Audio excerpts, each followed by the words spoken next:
This episode is brought to you by WHU, the Otto Beisheim School of Management. WHU is reshaping the way students learn about business, management, finance, and entrepreneurship through its innovative programs and partnerships in Germany and across the globe. To learn more about this globally ranked university, visit whu.edu today. Coming to you from WHU on the banks of the Rhine River in beautiful Vallendar, Germany. This is the best and most awesome founder podcast. A show about entrepreneurs, innovators, advisors, and educators, and the stories that make them who they are today. Well, hello folks. Gerrit here once again. And once again, I am joined by my esteemed colleague and friend, Professor Dries Faems, for this latest episode, actually first episode of the 5th season of the Most Awesome Founder podcast. This season is going to be an interesting mix of experiences. We are bringing on some of the most successful and well-known founders in the WHU ecosystem, but we're also testing out a different format as well for a few of our episodes. Story behind this is both Dries and I, we often receive requests from students and other folks in our network to share suggestions about interesting research or books, podcasts, or just various pieces of content on entrepreneurship that is current and relevant. So we thought it'd be fun to perhaps share some of those hidden gems with you all that we've been kind of compiling or learning about over the previous few months.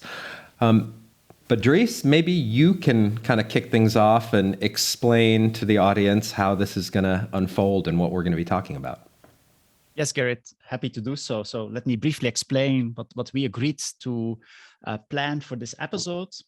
So we agreed that we would both identify 3 items to discuss in the podcast episode.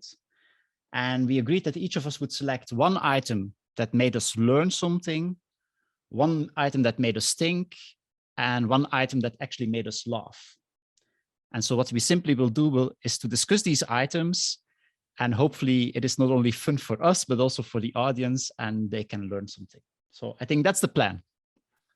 I think it's a good plan. And, what excited me about this format is our kind of unique perspectives on the same topics, right? You being, one of the foremost researchers on this subject, and me being a guy that's been in the trenches for a few decades. So, I think a lot of people think that, research in academia looks different than practitioners, but I have a feeling, and maybe you see otherwise, but I have a feeling we're going to be closer aligned on a lot of things than perhaps we thought. So maybe this is not going to be, maybe it's going to be a point counterpoint kind of thing, or maybe we're going to see the stars align, but should be fun nevertheless. So, well, if you're ready, let's kick things off. And since this is your brainchild, I'm going to ask you to go first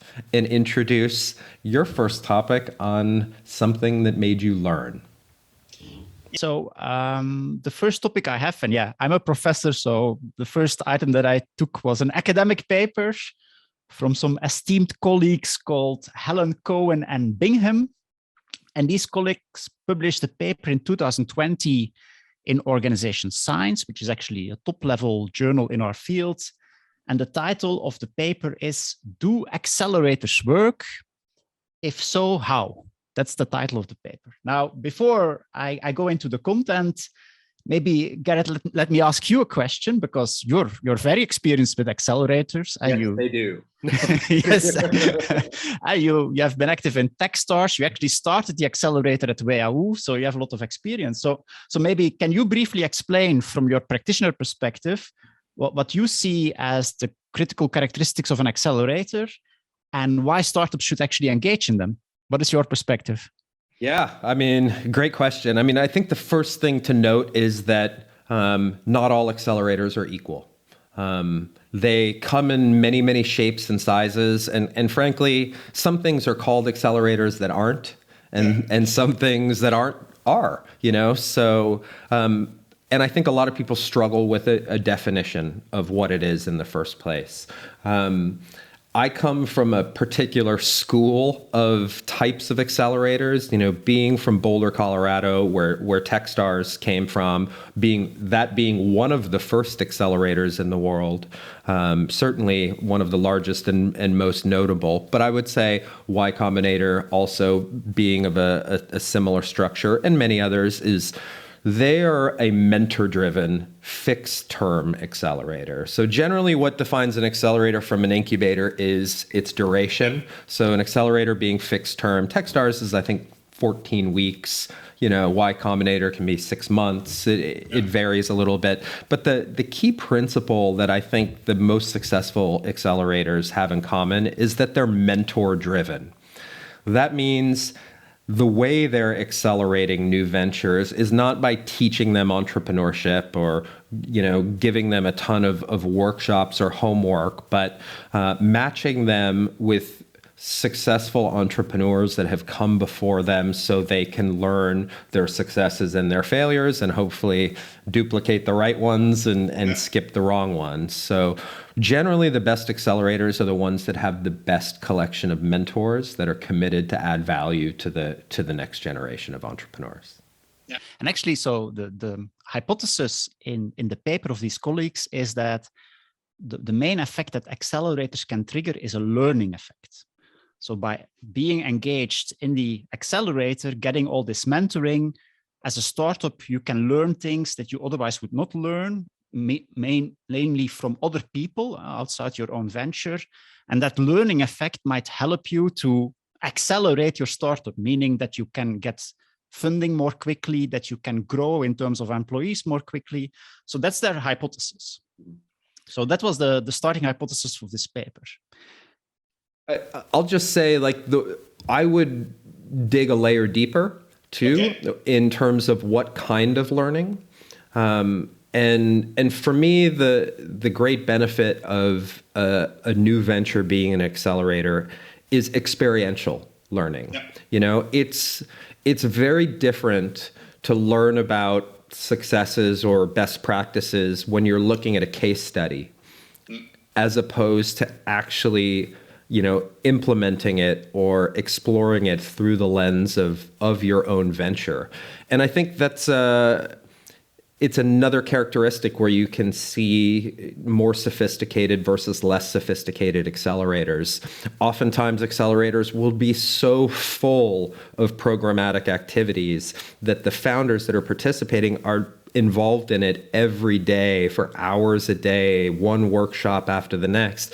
And then they're not afforded the time to consolidate, process the learnings, and actually start hypothesis testing on their own ventures. Oh, and so what in the paper, and this is for me as an academic, a huge challenge, and for all academics. So we see this phenomenon of accelerators, and of course you want to find out, does the fact that startups get into an accelerator, does that make them better? Now, finding that out is not that straightforward, because you want to actually demonstrate what we call in the academic world causality. So is there a causal effect of being in an accelerator on your success? But that's difficult, because you might also think maybe the smartest people, they are more likely to want to go in an accelerator, or maybe accelerators are simply very good in picking promising startups, and maybe what they do during the startup is complete bullshit, but simply the fact that they pick the right ones help them to make them successful. So then the question becomes, how can you actually measure this kind of learning effect and isolate it from other effects like the selection effect? And that's a big thing that a lot of academics are losing sleep on in the evening, how can I demonstrate causality? And I think the very nice thing of this paper is that they found a very nice way to do that. Namely, what they did was they got access to 2 accelerators, and they don't mention the names in the paper, but I think Techstars might be a likely candidate in this research. And And what they did was said, okay, we have the startups that participate in the accelerator, but by collaborating with Techstars, we also know the companies that just didn't make it. So these were companies that applied for the accelerator, that in the application process were very close to being selected, but in the end, they didn't make it. And so what they do in the paper is simply compare the ones that were in the accelerator with the ones that just didn't make it. Because if you compare these two, you actually don't have this selection problem, because you have the startups that wanted to do go in the accelerator, and they were almost selected by the accelerator, meaning, just in the final selection, they were left out. So you actually have almost like twins that you can compare. And so if you find a significant difference between these two groups in terms of their success, in terms of employees funding after the accelerator, then you can attribute that effect really to a learning effect and not to a selection effect.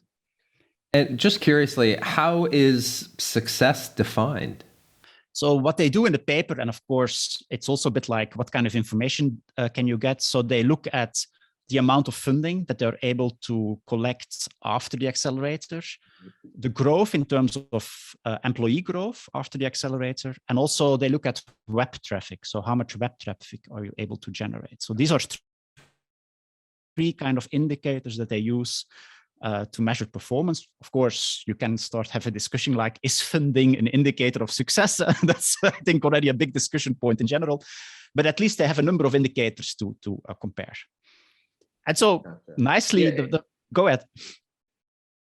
Yeah, I was just going to say, like, just a couple points, like, looking at outcomes is so challenging, right? Because accelerators are really taking place in the earliest stages of the venture, pre-product market fit.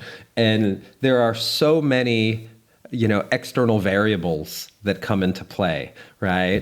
Competition and market dynamics and macroeconomic trends and so many things that can positively or negatively affect outcomes. Finding that causation and direct correlation, I think I imagine could be really quite challenging. The one other piece I wanted to touch on was this idea of selection.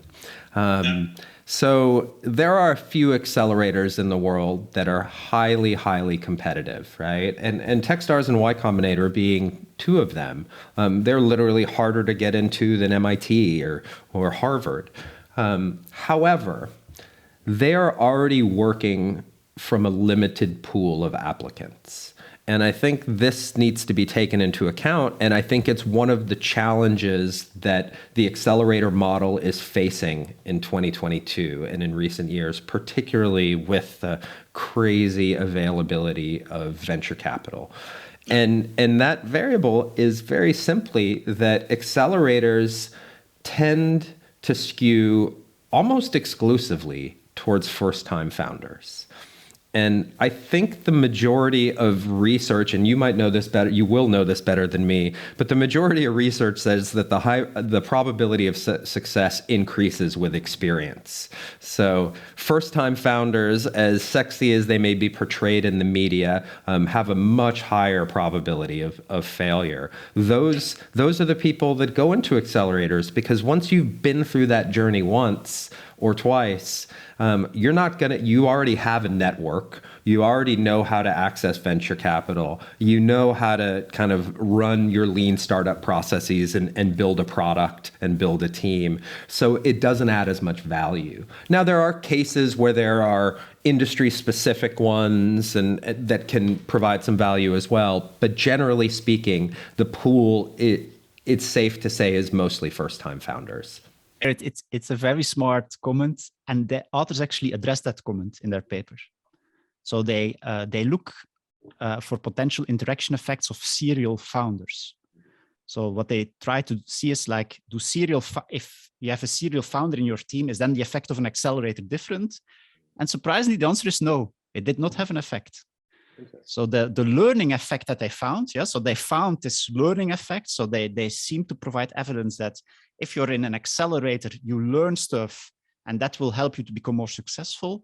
And that learning effect was even present for serial founders, which they actually did not expect. So they were following your reasoning, and surprisingly, they found that even for serial founders, the effect was there. So that was quite surprising. Well, I wonder if it has anything to do with those serial founders being pooled with this collection of first-time founders. So, essentially they're doing their demo day or they're presenting their ventures and all things are equated as equal and they're looking at these business models.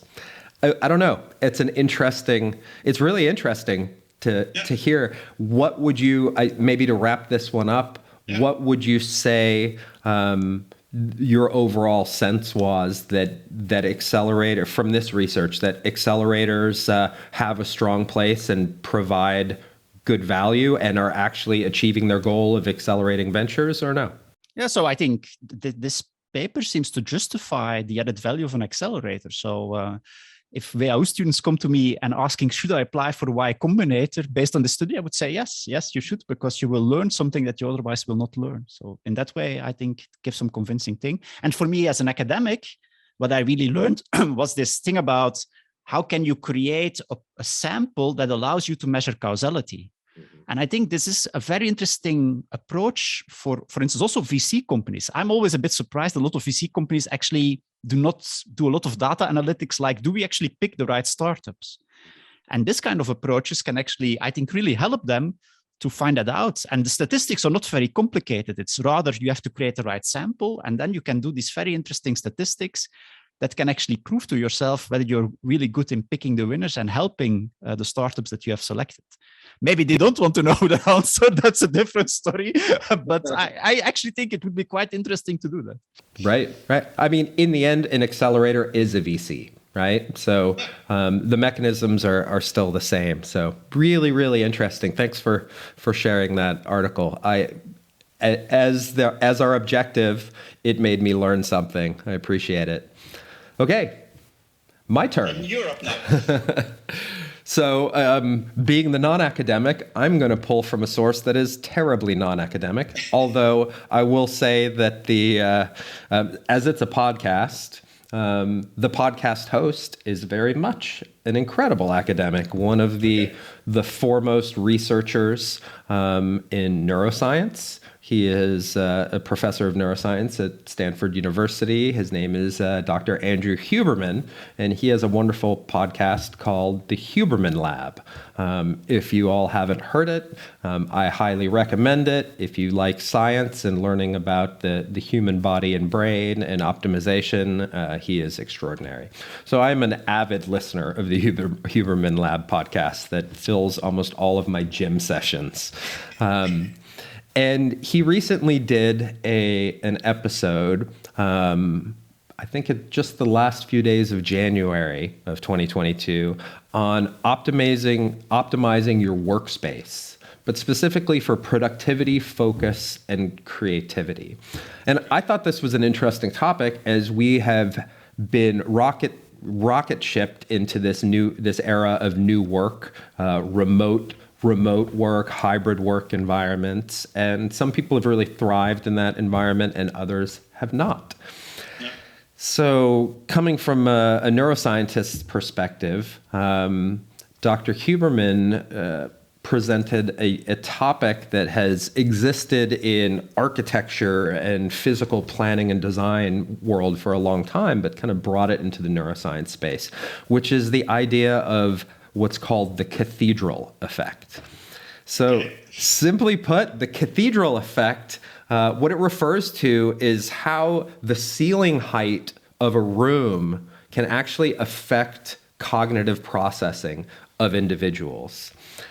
Why and what the heck does that mean? So through many, many research studies, many sample sizes, by multiple authors around the world, what they discovered is, in short, the outcomes were the higher the ceiling in a room somebody is working in, the more creative thinking takes place. The lower the ceiling in the room, the more analytical thinking takes place. Okay. Now, one might say, what the heck does a ceiling have to do with the way we think? An academic, I would ask, what is the mechanism? What is the mechanism? Exactly. So what's interesting is that human neurobiology essentially adapts, and not just neurobiology, but our entire physiology adapts to scale. So when we're in wide open spaces, let's say we're outside, beautiful vistas, looking at prairies or mountains and whatnot. In those wide open spaces, our vision and our hearing and even our physical movements expand out. And we do that in order to take in more stimuli. And that is literally hardwired in us for thousands of years of needing to be aware of dangers or finding food or different opportunities as such. Conversely, when we're in more enclosed spaces, our hearing, our vision, our movement becomes more constrained to suit that enclosed context. So if you've ever thought of it, if you go into a small room or a small space, generally your shoulders will curl forward, your hands will come in, your head will come down, right? And when we're outdoors, we tend to stand more erect, shoulders broad, and that's because we are literally extending our senses to meet the demands of that particular space we're in.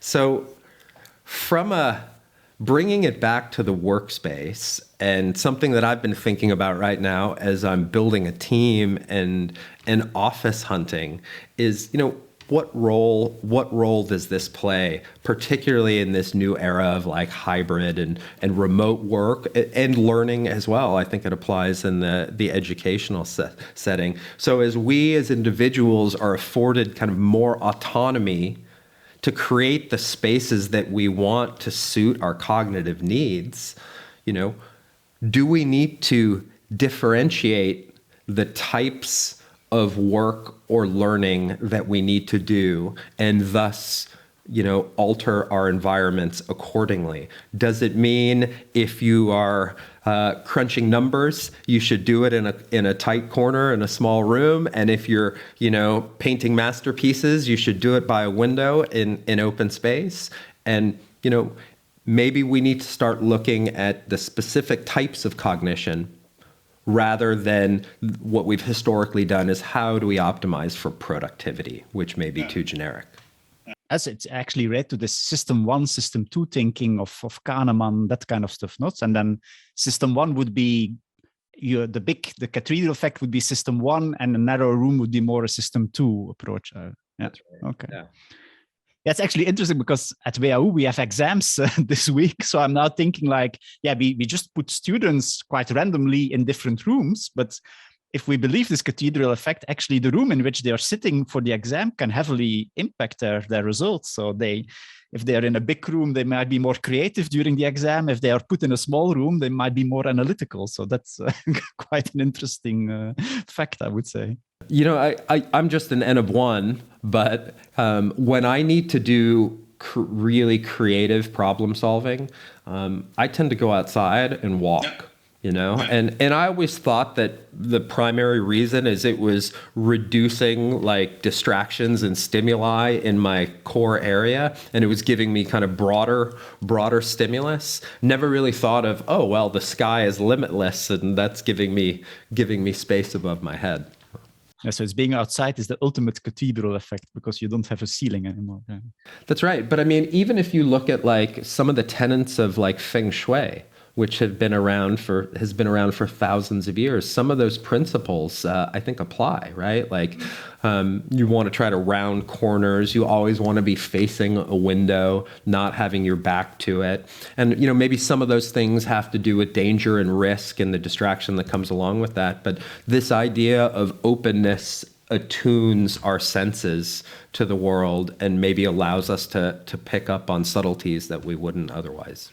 Yeah. Very interesting. Yeah. Well, there's my learnings. Yes. Dries, tell me something that made you think recently.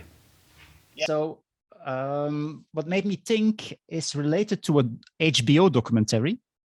And the title is The Inventor Out for Blood in Silicon Valley. And so it's a documentary about Theranos. I suppose, Gerrit, you know what Theranos is about. Maybe you want to briefly explain what it is?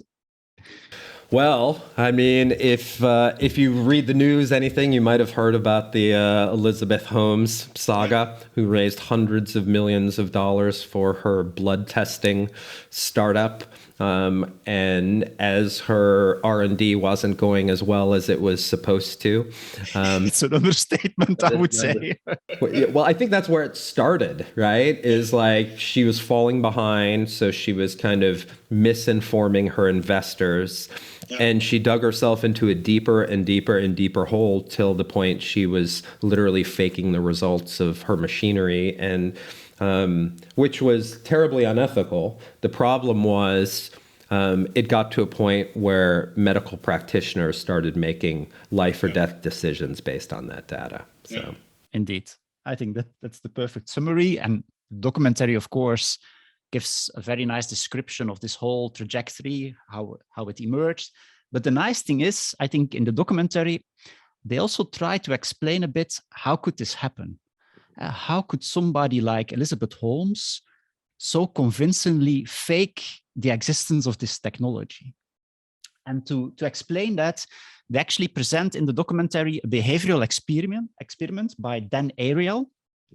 And I found this a very intriguing experiment. So the experiment starts with, so I think it was at Stanford, if I remember well. I'm not 100% sure, but I think it was in Stanford. So they invited students to participate in an experiment, and they were put in a room. And they said to the students, look, you go into a closed room, nobody can see you, you're not filmed, and you get a dice. Yeah? So a dice, you throw the dice, can be between 1 and 6. And if you have a 4, we will give you $10. So you come out of the room, you tell us what you've thrown. And if it's a 4, we will give you $10. So they did the experiment. And of course, what happened, there were surprisingly a lot of 4s being thrown. And of course, that's the nice thing of throwing dice. You can even actually statistically calculate, is the number of 4s that have been generated, can that happen? And so the fact was, no, this cannot happen. We clearly had some people that were lying. Then what they did was they put everybody on a lie detector. So they asked them, okay, you said you threw a 4. Did you really throw a 4? And they were actually able to catch the liars. So they actually found a number of liars that made it, again, more statistically plausible. So that was the first part of the experiment. Then the second part of the experiment, again, they invited students in a closed room, said, okay, if you throw a 4, we will give you $10, but you will not get $10. We will give the $10 to a good cause. So you don't get the $10 go to a good cause. And so they did the same experiment. So people went into the room, they threw the dice, and they could report. So first of all, Gerrit, do you think there were more liars or less liars? Wow. That is it's honestly a tough question. I mean, part of me feels like I would be justified in lying for a good cause. Yeah. And so indeed, the number of liars increased. So more people said they had a 4. But now the really interesting part of the experiment comes. So again, these people were put on a lie detector, and the lie detector was not able to identify the liars. So in contrast to the first experiment, now the lie detector could not identify them. And so what the professor, how he interprets the data is that if we believe that we do something for a good reason, we can lie and nobody will notice it, because we do not have this internal conflict between reality and what we believe. And so for him, this was an explanation about how Elizabeth Holmes could so convincingly fake the technology towards the investors. Namely, he believed that Elizabeth Holmes really thought that in the end, she would be able to produce the technology with 1 drop of blood, you could analyze a lot of diseases, and that she was just in a kind of between stage. And so because she was so convinced, the lying was not that difficult because there was no internal tension. Right. So I think this was a very nice experiment to partly at least explain what was going on. But it also made me think about actually, we all teach, or at least at WHU we teach, and I think you're also a big fan of that, the lean startup approach. Yeah? And lean startup approach is mainly about developing a minimal viable product. So should not be perfect. You just want to show what it can do, and then you show it to your consumers, but also to your investors to convince them to fund your startup. But of course, there is a kind of gray zone, not? So when is an MVP a reasonable representation of your end product, and when is an MVP simple fake? When is it a lie?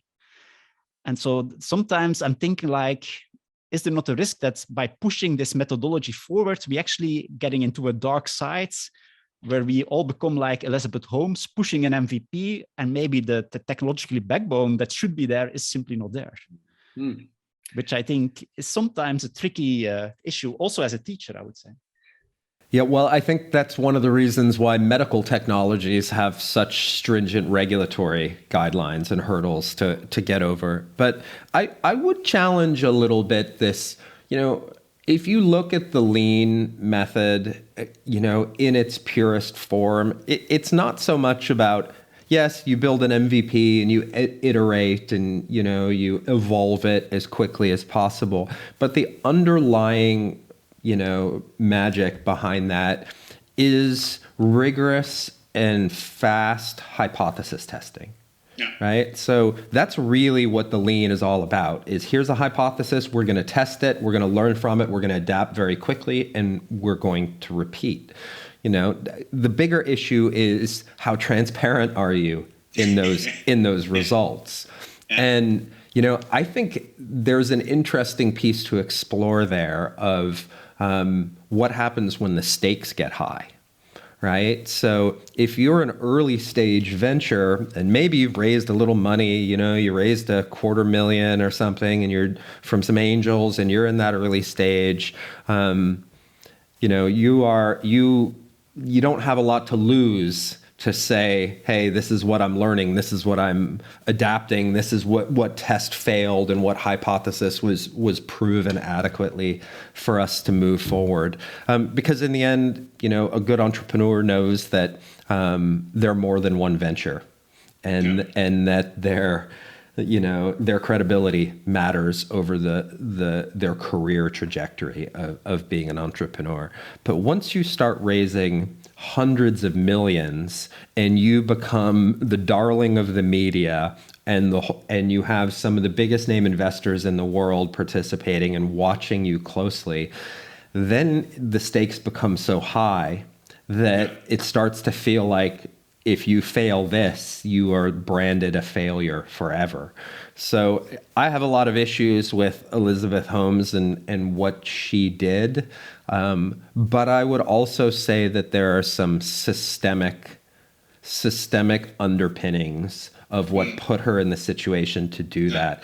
Not to mention the fact that it's not every day that a female ends up in that particular role. And I think there were I haven't seen that documentary, but I have seen some and read quite a bit of other stuff about it and some of the unique dynamics that took place because she was an attractive, intelligent female that was then buoyed by the media in such a big way.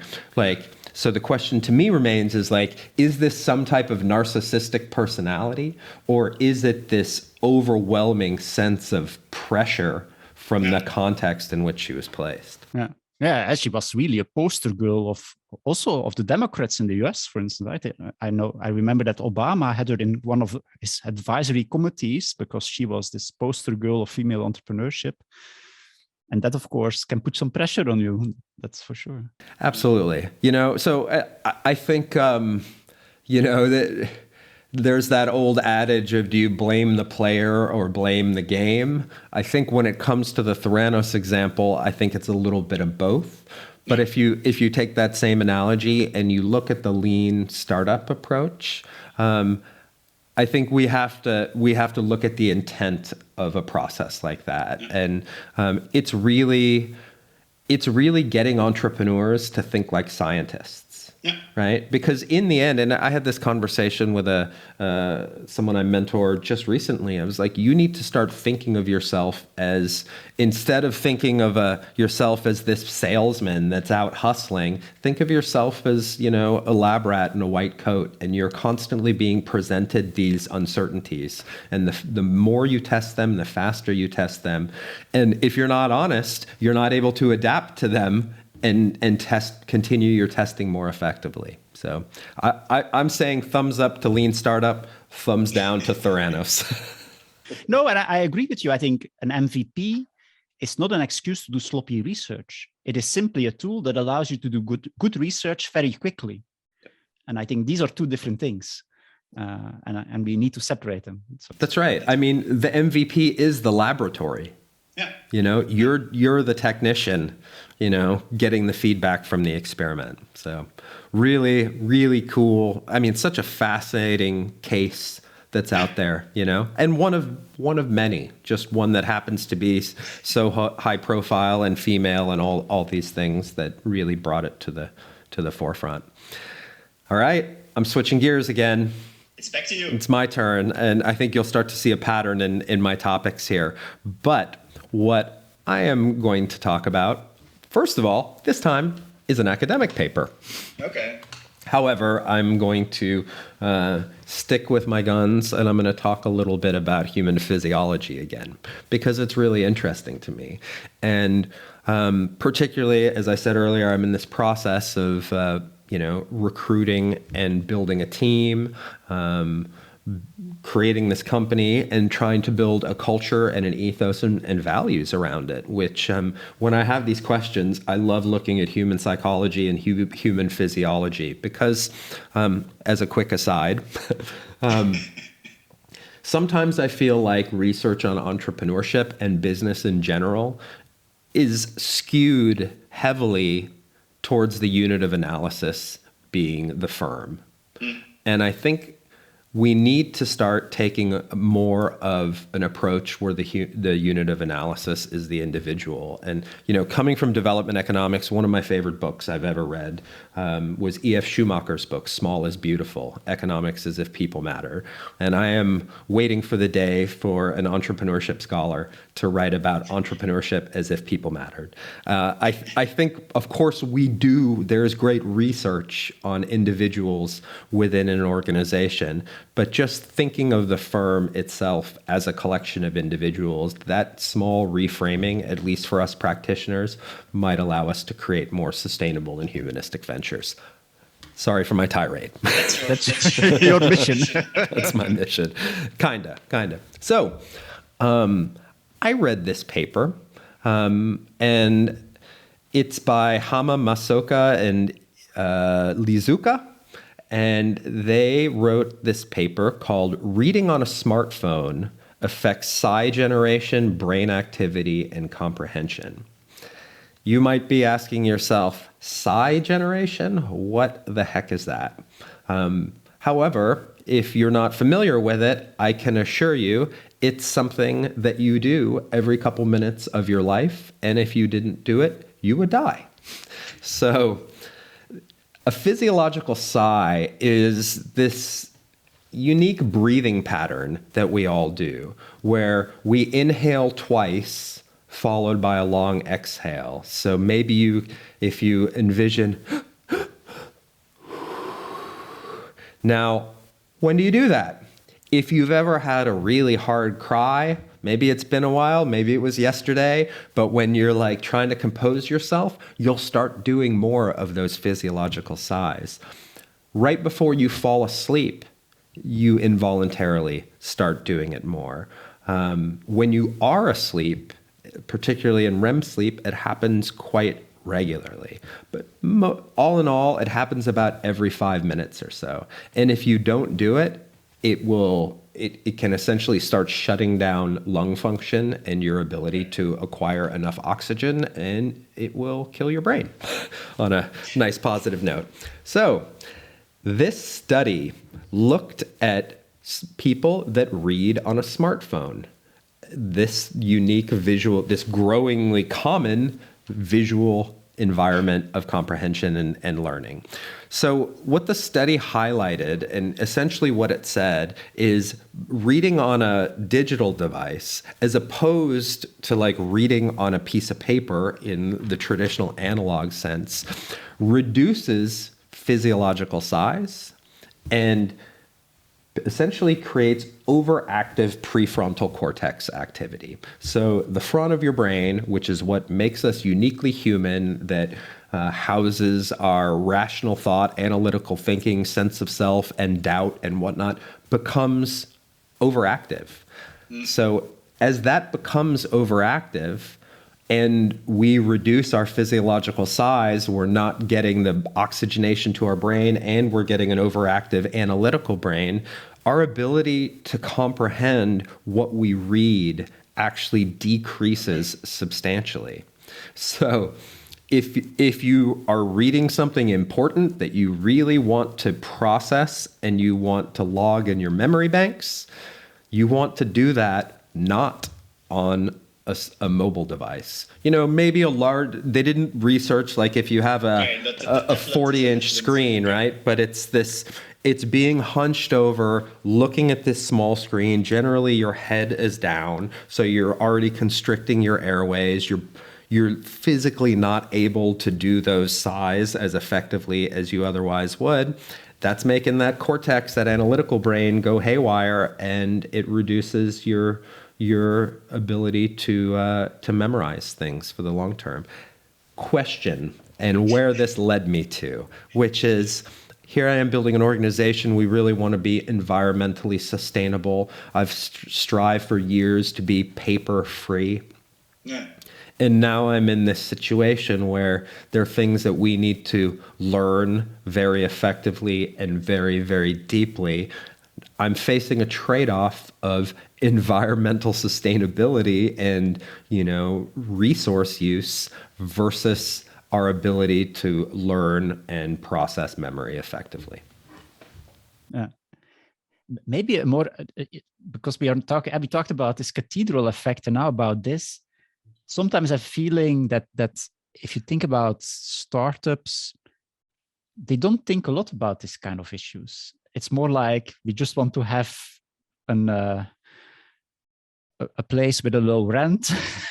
And it's like a scrappy place with where we use carton boxes as chairs, and then we move forward. Whereas what the things that you are saying now would actually push them to think much more hard about what kind of office you want. And you almost see the opposite if you look at corporates. If corporates create an incubator, it's this fantastic place with bean bags and the most fancy Apple computers. It's like Golden Palace in which they put their entrepreneurs. So it's almost like the opposite, which might also be a bit distractive, I would think. So do you have a certain position on that? I mean, I guess I do, right? Like, first of all, like, you've heard the term greenwashing. I think a lot about innovation washing, right? Yeah. And it's putting lipstick on a pig, right? Taking environments that aren't conducive to innovation and throwing some beanbag chairs and a fridge full of kombucha and some nice, LED screens, and all of a sudden you're the most innovative startup in the world. The fact of the matter is, I don't think there's a one-size-fits-all model. Right. And I think that's there's some things physiologically like this with the sigh that, if you're looking on a little device, that's probably not going to be beneficial for you. But there's different types of learning. There's different types of thinking and analytical thought. And then there's different types of human preference. Right. Yeah. So if you want to create an environment. So I always think of Daniel Pink's piece on what really drives people, right? And it's the desire, it's autonomy, it's the ability to achieve mastery, and it's the sense of purpose, right? And when you're thinking about building great organizations or building environments that foster innovation, in the end, it's that unit of analysis being the individual and their perceptions of autonomy, mastery, and purpose that are more important than trying to find this one-size-fits-all model that's going to now create this culture of performance. That's why I think these topics we're talking about right now are so relevant, because as we're moving into this new world of work, which frankly, some people hate the thought of not having their team sitting around them in their office all day. I would argue a little bit of sense of control there. But I think what we are seeing is if we afford people, autonomy, ability to achieve mastery, and a sense of purpose, and the tools that they need to create the appropriate environment for themselves, they will inherently do it. So just like we're seeing in medicine, just like we're seeing in technology, I think the future of work is about personalization. Yeah, giving everybody their own space where they can excel. Yeah. That's right. And it might look different. And frankly, it starts getting really interesting when you start thinking about chronotypes and sleep patterns and things of that sort, or how do you incorporate balance and wellness and physical activity and things in the day, because some people have preferences for early in the day, some have late in the evening. I think biologically they're saying if you want to exercise, the best times to do it is in the middle of the day, so there are all of these interesting variables that are at play there. So in the end, how do you take all these different requirements and different needs, still be able to overlap them to have adequate collaboration? Yes. Nice. All right. Let's wrap this up with something that made you laugh, Dries. This was actually the most challenging one, to find academic research that made me laugh. It's not that easy.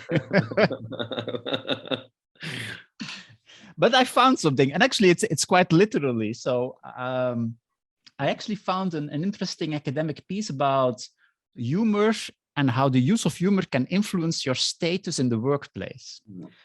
But let me maybe start with a question to you, because I just want to know your idea. So you, of course, have done a lot of pitches in your career, pitching your own companies, helping others with pitching. So what would be your advice? Should you have a joke in a pitch or not? It's funny that you say that, Dries, because just this morning, I was a guest on the Speak Like a CEO podcast talking about the science of storytelling. Yeah. And one of the questions that was posed to me is, where does humor fit in? So I believe I know a little bit about the research you're talking about, but I'll come at this from a little bit of a different angle, which is the neuroscience angle. So humor does something pretty amazing to the human body and brain. It drives endorphins, and endorphins also lead to laughter, right? The infusion of endorphins into the human body does some really amazing things. It makes listeners feel relaxed. It makes them more focused. It helps foster creative and lateral thinking. And it provides perceptions of competence and confidence in a lot of cases of the people that they're listening to. Now, I think we'll probably talk about what humor actually means, but the interesting thing is endorphins are an incredibly, incredibly powerful tool if they're used effectively. And the time and place for those endorphins also matter very much. If you have endorphins at the end of a story, it may leave people feeling discomfort. So the timing and the positioning of those stories that also has. Anyways, that's my take. Endorphins good, humor questionable. I will go a bit deeper into that. So the paper that I found was a paper by Bitterly, Brooks, and Schweitzer. It was published in 2017 in the Journal of Personality and Social Psychology, so quite a hardcore psychology journal. And so the title is When Humor Increases or Decreases Status. So it's a bunch of experiments that they did to find out what is the impact of using humor on your status. So that's what they try to do. And the interesting thing, and that's already coming back to you, the interesting thing is that they make a distinction between telling appropriate and non-appropriate jokes in the research. Yeah, so they primed both appropriate and non-appropriate jokes, which that was already intriguing to me. What kind of non-appropriate jokes were they using in the research? I'm on pins and needles because I am full of inappropriate jokes. I can tell you, this paper was published in 2017 when the Me Too movement was not yet that big. I think nowadays they would not use the non-appropriate jokes that they used in the paper, to be honest. Right. But that's a different topic. So I will not repeat the non-appropriate jokes here. But everybody can look at them if they want. But I think so the reasoning that they had was quite interesting. So the hypothesis that they had was, look, if you tell jokes, whether they're appropriate or not, if you do that, so you tell jokes versus not telling jokes, people will perceive you as being more confident. So telling jokes gives you an aura of confidence. However, and you already touched upon that, jokes can also influence people's perception about your competence. And so what they hypothesize is if you tell an appropriate joke, it will increase your perception of competence. If you tell a non-appropriate joke, it will actually decrease your level of competence. And so in the end, their question was, and that was an empirical question, so you have different effects here. So you tell a joke, it will influence your confidence, but also your perception of competence. So in the end, what is the total effect on status? And so they did this bunch of experiments. And so their conclusion was like, look, if you tell a joke, irrespective of appropriate or non-appropriate, it indeed increases your confidence, perception of confidence. Telling an appropriate joke increases the level of competence. Telling an inappropriate joke decreases the level of confidence. Competence. And so this negative effect of competence completely erases the confidence effect. So the total effect of telling a non-appropriate joke is negative on status, whereas the total effect of telling an appropriate joke has a positive effect on status. So in the end, what they conclude is, okay, telling a joke can be a successful strategy, but you better make sure that it's an appropriate one, because if it's not appropriate, it will harm you instead of help you. So their conclusion is like, okay, telling a joke can be helpful, but it's risky, because if it's not appropriate, then it actually will have a negative effect on you. That I found quite an intriguing set of results. And so I think they confirm a bit your intuition that it really helps. And they don't link it to the endorphins and stuff like that. So they don't go that deep into the mechanisms. But so I think if students would come to me and ask, should we tell a joke in pitch? I would say yes, but please test it up front. Because if your test audience doesn't think it's appropriate, then you might have an issue. Interesting. So I wonder now. You mentioned Me Too, so I'm starting to get a sense of what inappropriate means in this context, and it sounds like grossly inappropriate. But then I also think about I advocate for humor in pitches because it can be disarming, right? Yeah. And it can humanize the speaker in a way. Presents almost a little bit of vulnerability and builds that kind of trust aside from the neurochemical response. But I will say it could be a totally appropriate joke, but if that joke doesn't land and it's not delivered effectively and it doesn't elicit humor, that is also a bad signal, because one of the primary characteristics of an entrepreneur or a good entrepreneur is storytelling and charisma, right? Because if you can't deliver on a pitch, how are you going to deliver to a market, to customers, to recruiting, to all these other variables? So it's such a profoundly fundamental core tenet of a good entrepreneur that I would say that it's logical that inappropriate jokes would turn people off to someone's confidence, but more so if the joke sucks, you're not going to end up well. Your status is going to go downhill too. But and maybe because I think we never discussed it, but I'm really intrigued by this. And maybe you have the answer. Why are Americans so much better in storytelling than Europeans? And I know this is generalizing, but I think there is really some truth in that. You know, if I have at WHU American students and they need to present a pitch, I'm always amazed by how they can do the storytelling. Whereas for me, but also my German students or my European students, it is really a challenge. Yeah. Has that something to do with education in the States? Do you have an explanation for that? Well, I mean, I think you're right in that observation. I think looking at the context of WHU, we got to give these students credit. Like, I don't see any of those American students pitching a venture in German. So to see the German students pitching it in English is just an impressive feat within itself. So I want to give credit where credit's due. But if all things are equal and people are pitching in their native tongues, I do see the Americans inherently being better at it. I would say better, more visible, more confident. There is this kind of belief out there about like American boldness.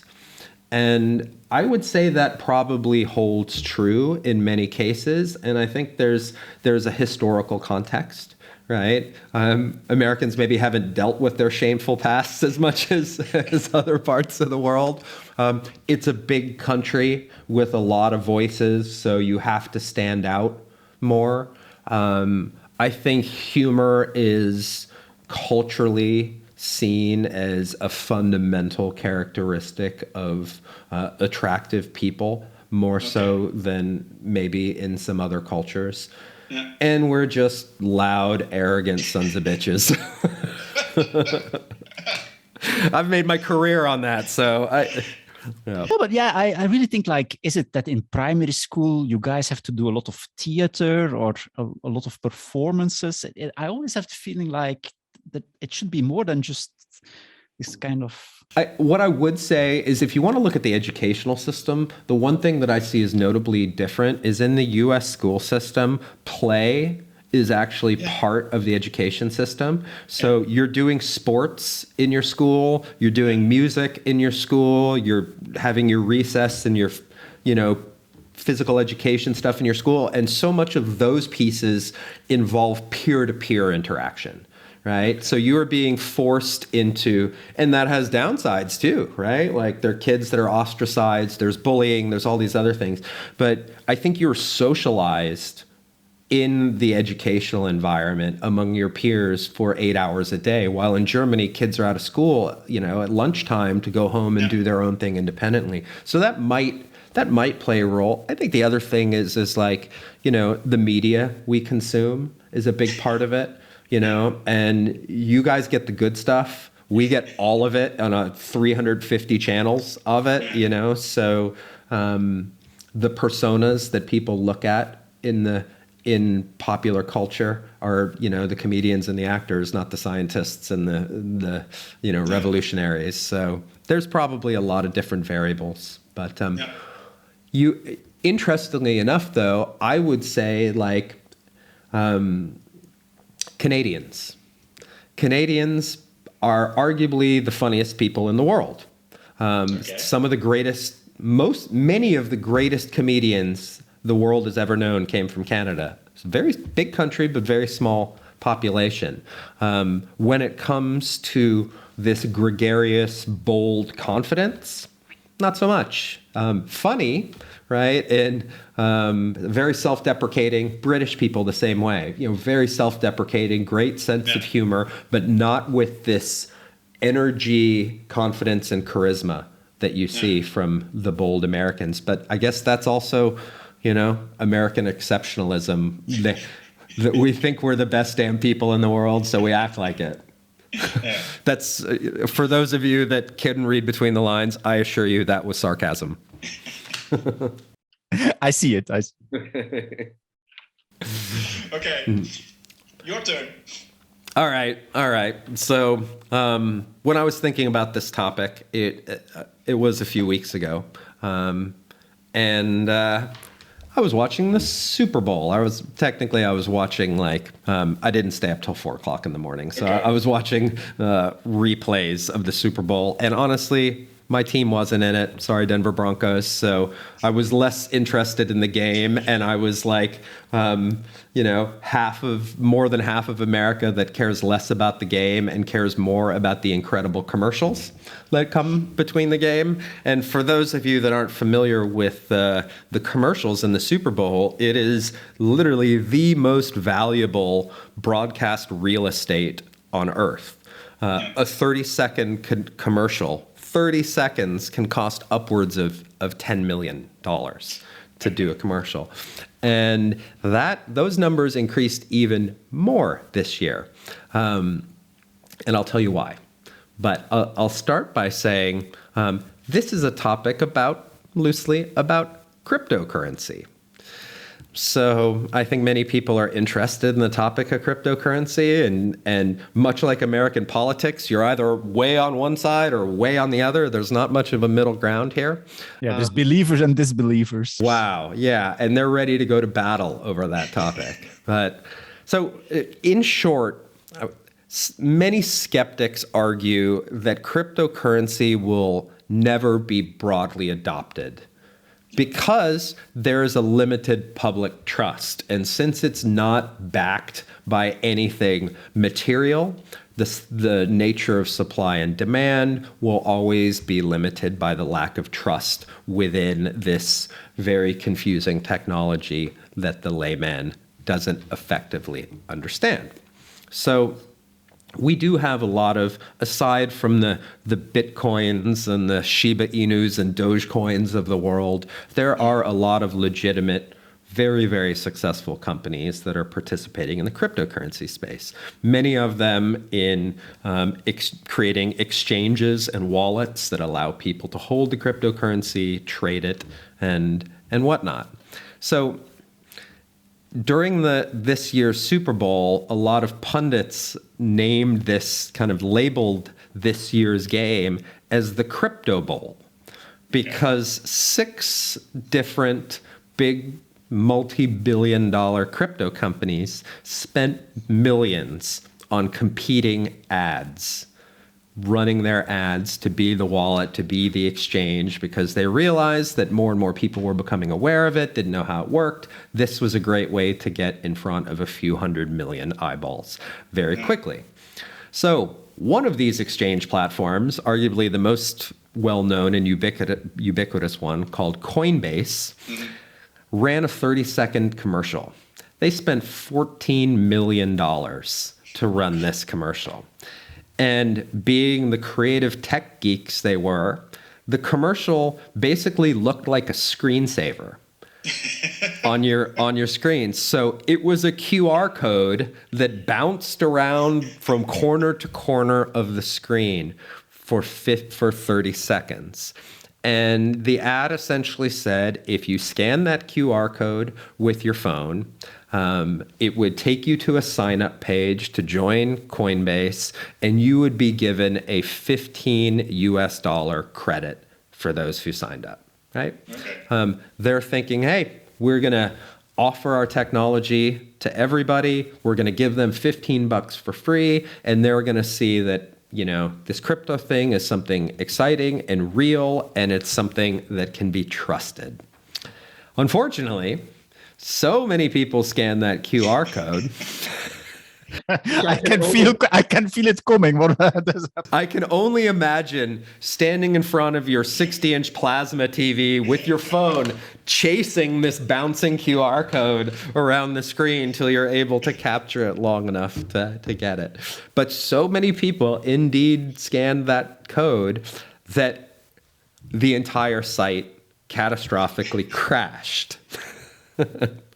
So of course you can imagine everybody was chuckling. All of the pundits were chuckling that, hey, here's a company trying to build public trust in cryptocurrency, and something as simple as a QR code scan, which is, kindergarten compared to the technological complexity of a cryptocurrency, failed unbelievably. And And so I was reading a bunch of tweets about it, and one of the tweets that made me chuckle the most was, the famed whistleblower Edward Snowden tweeted. And what he said is, Coinbase spending $16 million on a Superbowl ad to direct people to their website and $0 to make sure the website doesn't crash 10 seconds after the ad starts is so very internet. And it just made me question, and I thought about the old P.T. Barnum from Barnum and Bailey Circus, The Greatest Showman, if you ever saw that movie. Great movie. But was he or wasn't he correct when he famously said, there is no such thing as bad publicity? Okay. Yeah. So yeah, what do you think, Dries? I'm going to go off on a little bit of tangent here.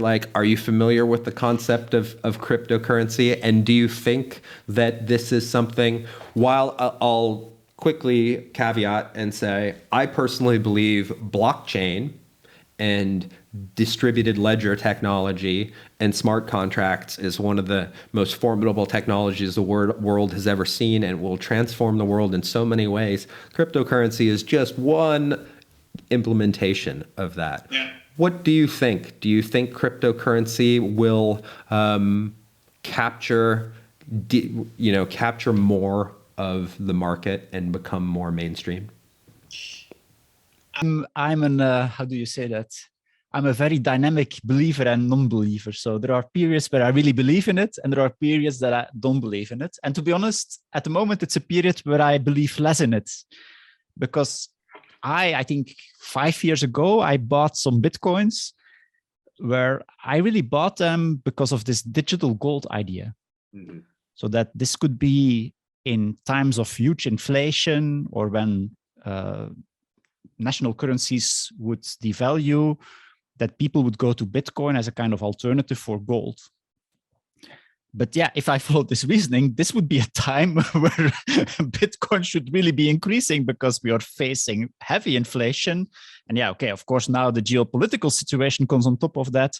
So you would expect that Bitcoin would really flourish at the moment, which is not really the case. So it went down in January, February. It's sometimes recovering a bit, but not really growing.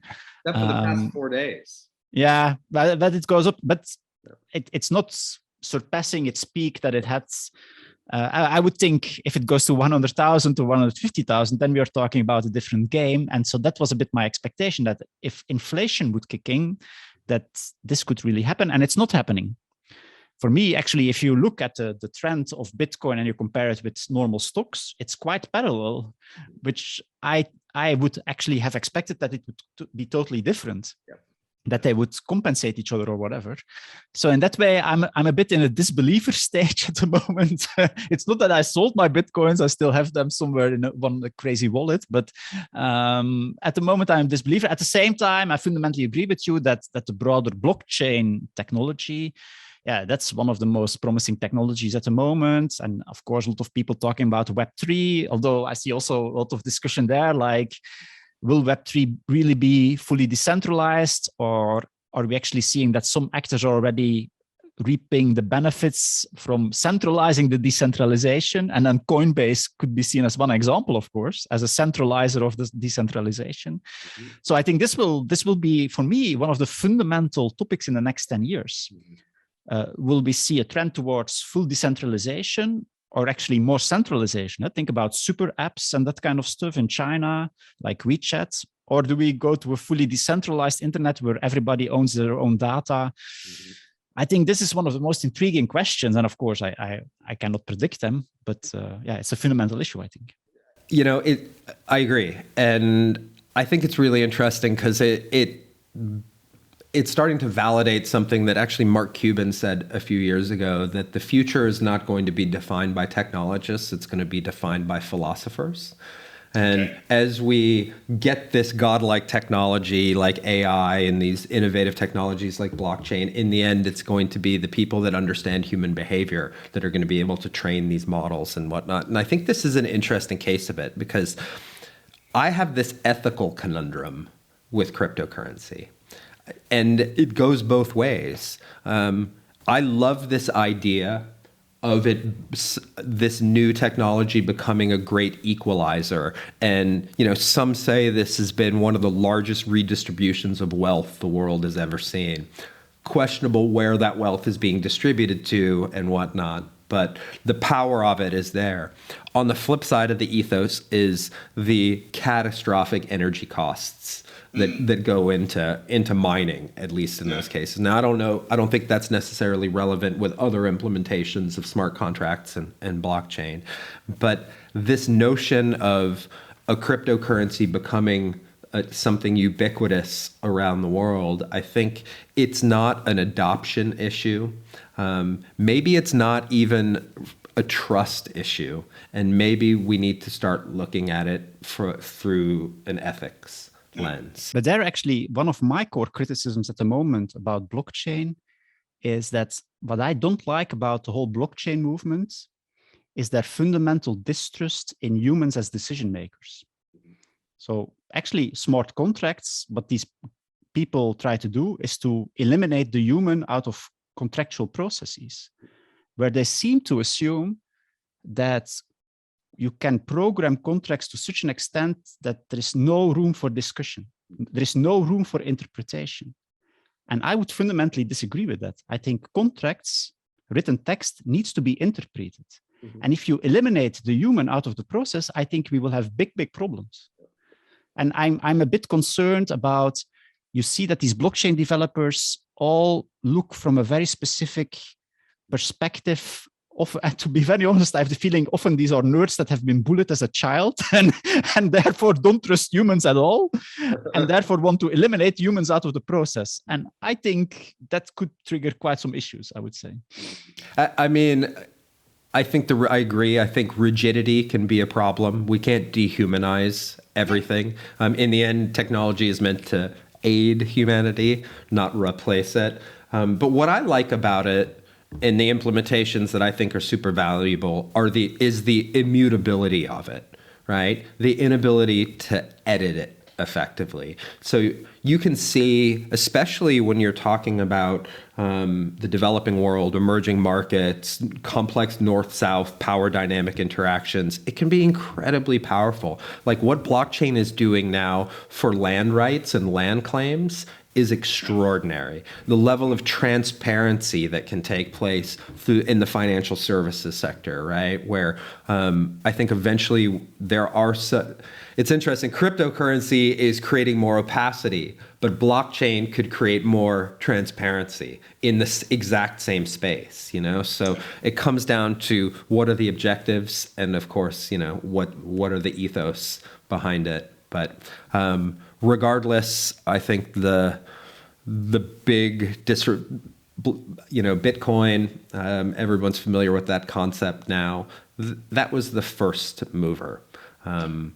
I think the people that are, I think the transformative implementations are still yet to come, and I think it will be an interesting debate that will not only be part of the practitioner's world, but probably deeply embedded in the academic research world as well. No, and also what I really like is that also in our own entrepreneurial ecosystem at WHU, we see a lot of students now starting to work on blockchain, NFTs, Web3. So I think that's quite an exciting development to see. Yeah, I mean, nowadays too, a lot of that stuff you can get out of the box, like WordPress. You can build off existing infrastructure, and it's becoming more democratized, and that will only enable greater innovation. So, if there's anything great about it, is at least the principles of open source that are in there. Although I wouldn't call it fully open sourced, I think there are some analogies, and that will lead to great human minds, hopefully doing great human things, and maybe a few bad things as well, a la Theranos, going back to the original topic. But Dries, man, this was fun. I could do this again. Now, let's hope that the audience agree with us. Well, we will controversial or not, we will stick to our lean startup principles, and we will take this hypothesis and put it out there, and hopefully get some positive feedback, whether it was liked or we should throw it in the garbage and I should bring other smart people into the room. But always a pleasure having you on board, Dries. I think we need to do more of these together. We can play point counterpoint and occasionally agree on things. And I think after this, hopefully we'll do this again, but we're going to have some really great guests coming on in the coming weeks, including founders of some of the most recent German unicorn startups, out of some of the most ubiquitous brands in Germany, some of the most well-known venture capitalists. And I think it's going to be a really fun and exciting season. So great to be on this journey with you, mate. Yes, looking forward to that. All right. Well, thank you all for joining us, everybody. Please feel free to send us comments and feedback. Love it or hate it. If you love it, give us a nice 5-star review on Apple Podcasts or Spotify. If you hate it, don't do any of that, please. Until next time, bis nächstes Mal. Bye.